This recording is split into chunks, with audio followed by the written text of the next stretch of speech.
6 million. Do you know how long it will cost a teacher to save?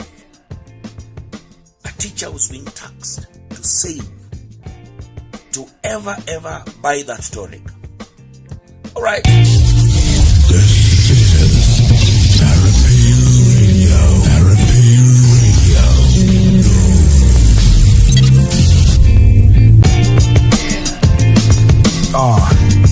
Swamby on your headphones. This is Therapy Radio. My name is Wambi. I'm a therapeutic storyteller, and today tuna react kwa video ya Phelix Odiwuor, popularly known as Jalang'o, akitry to justify why content creators ought to pay tax. Is he being genuine ama anajaribu to manipulate? Remember, our aim is not to disparage or defame, but educate. Therapy Radio. Let's go. I say that is just one of the cases. Maybe makes his money from somewhere else that is not content creation. And they asked me, where else? That is all we see. They came and showed me a video where Ambare claims she spends 300,000 a day. 300,000 per day times 30 days. Do the math. Do the math. Then they started showing me pages of, say, Eric Omondi, who is a champion of this. We can't pay, we don't have that kind of money. And this month alone, or the last month, Eric made more than 10 million Kenya shillings from content creation, or even more. If you go to Eric Omondi's page, that is his Instagram page, you can see that apart from any other video creates, is doing advertising. He has advertisement for Pakamia. He has an advertisement for Sin DTM Company Kenya, and the list goes on and on. And Eric's red card doesn't come cheap. I know because I've paid him for some work to do for me. So it doesn't come cheap. It doesn't come cheap totally. And that is just last month. And it's content creation.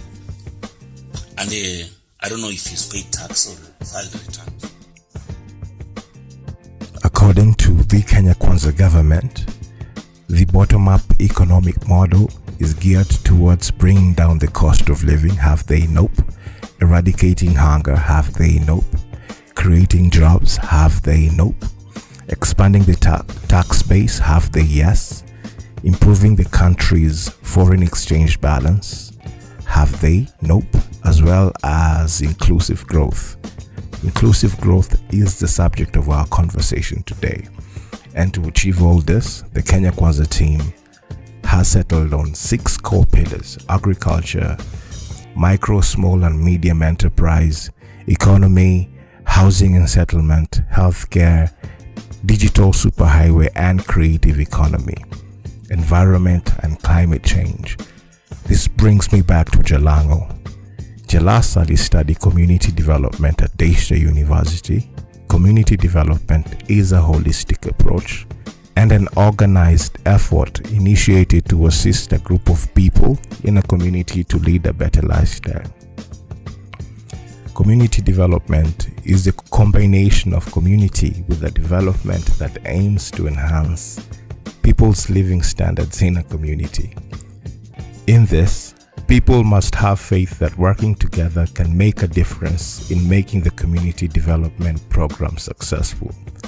Community development involves the principles of sustainable development, empowerment, inclusivity, social justice, human rights, participative democracy, and equality. Community development is necessary to ensure fairness and equality within society and can be used to uplift other members of society. So hiyo ndo kitu Jalas alichambua system.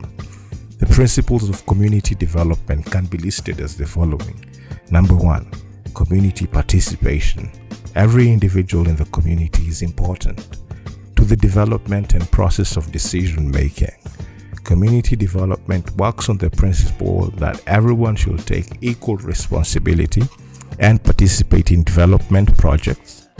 Kenya Kwanza is not responsible and accountable. He who seeks equity must do so with clean hands. Kama unadai support ya Mbogi, lazima pia wewe ukuwe mtu roho safi bila chocha kibao. Number 2, ownership and involvement. Every member should take complete responsibility and accountability for their work. Kusema na kutenda, vile walituchocha. Number 3, empowerment. The act of respecting, enhancing, and encouraging people to meet their needs and aspirations in a more informed manner. Empowering other community members means being respectful and non-judgmental and building a relationship where other community members feel comfortable and valued. If community members are empowered, they tend to share their powers and use them for the betterment of society. Before uchukue tax, mtu wangu, lazima utupe creatives mbele. Equal access and opportunities, that's number 4. Number 5 is rethinking. Rethinking involves reevaluating the situation from a different perspective and implementing changes that may be beneficial to the community. Kama Mbogi inalia, lazima gava pia ikuwe humane enough kusikia kilio ya wase. Relationship isikuwe too one-sided. Advocacy. Number 6, community advocacy refers to providing support to others and enabling them to be active citizens. Hapa gava imelegeza mbaya. Hawadai kutu-educate vifiti because uneducated people hawezi nyanyaswa. Jalas, tuko pamoja mpaka hapa. Niendelee? Haya, sawa. Number 7 ni learning. When community members gain new knowledge or skills, they may be able to bring more effective campaigns and results.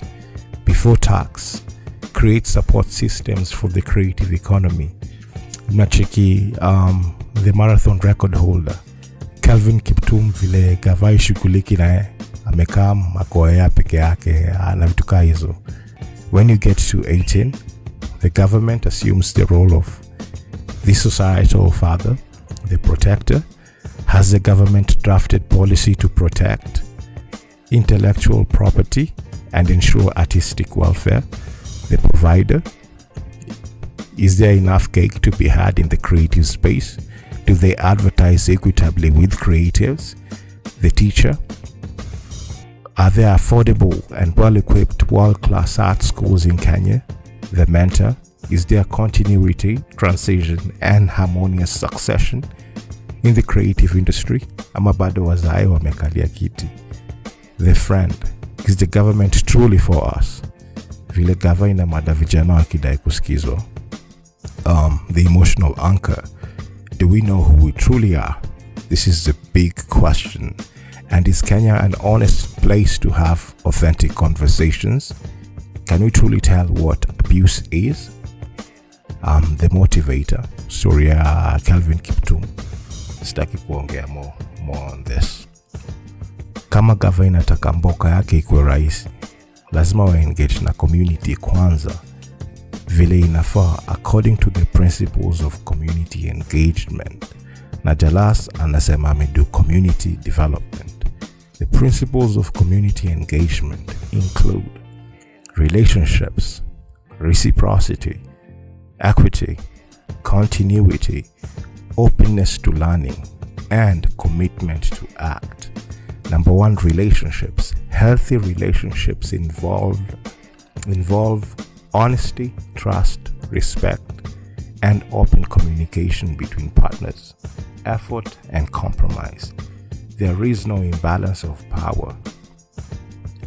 Partners respect each other's independence, can make their own decisions without fear of retribution or retaliation, and share decisions. Number 2, reciprocity. Reciprocity in relationships is the mutual exchange of energy and support between partners. Generalized reciprocity is giving without expecting a specific outcome. Balanced reciprocity is an equal give and take. And negative reciprocity is unequal. In a healthy relationship, each individual takes turns giving and receiving energy and support, so everyone feels well loved. Is the government doing this? Jijazie mtu wangu. Number 3, we've got equity. Each person feels it is safe to express thoughts and feelings and is able to comfortably speak up when desired. Number 4, continuity. Gava isikue kigeugeu. Kama wana promise lazima wa deliver. Ukijituma lazima pia ukanjwe. Number 5, openness to learning. Is the Kenya government teachable? Teachability is extremely dependent upon the open-mindedness or close-mindedness of the individual being taught. Low teachability, wasiwapendi kusoma, wasiwapendi kufundishwa, derives from arrogance and rigid skepticism, but also from naivete and gullibility. High teachability, on the other hand, derives from a balance between healthy skepticism and an open-minded willingness to learn and change. Number 6, commitment to act. Commitment means you will keep on treating your partner with respect, even if you are upset or angry. Commitment also means that you promise to support your partner now and in the future. Nikimalizia, Jalas anajaribu kutumanipulate ama anadai kutuokolea? That's the question. Hiyo place Jalas ana compare Obina na Mamode. That's pure manipulation. Just because Obina is doing well does not mean that anafaa kutaxiwa more. The reason why teachers are paid poorly is because we have failed as a country. In Finland, teachers are one of the highest paid. It only means that education is not a priority and that Kenya is not meritorious. In other words, we operate like a banana republic. Jalas is engaging in emotional manipulation. Emotional manipulation is behavior that intends to emotionally exploit, control, or influence for an advantage. In a relationship, emotional manipulation may be the only form of abuse present, or it may take place alongside other types of abuse, including physical, kufungulia makarao idha ya maandamano, psychological, gava kutusukumia propaganda in the name of PR, or spiritual, si uchawi, ni maombi kama wameka klaji kwa mbosho. Here are signs of emotional manipulation. Does the government try to control you? Does the government make you feel guilty whenever you do not comply to outrageous requests? Mnakumbuka ile story ya huduma namba. Number 3, does the government play victim? Oh, ni gava ya Unyeo, ni gava ya Kibaki. Do they reject accountability? Number 5, does the government expect only a section to follow the rules as they fail to follow the rules on their end? Number 6, is the government cold for not conforming to them? Ziko kibao lakini these are just some of them. Therapy Radio is brought to you by the University of Wambi. The University of Wambi is a school of life and an academy of ideas, helping you lead a healthier life.